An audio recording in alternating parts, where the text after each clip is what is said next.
In front of me is Samsung Galaxy A50 and today I would like to show you how you can install and apply Rosemary font. Start by launching settings and hitting display right away. Then tap on font size and style.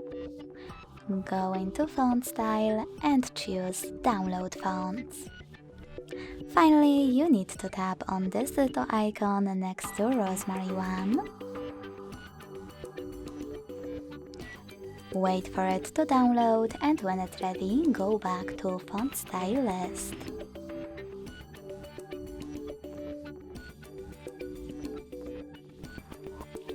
Now to apply it, just click on it. Thanks so much for watching. If you enjoyed this video, don't forget to leave a like, comment and subscribe. Bye!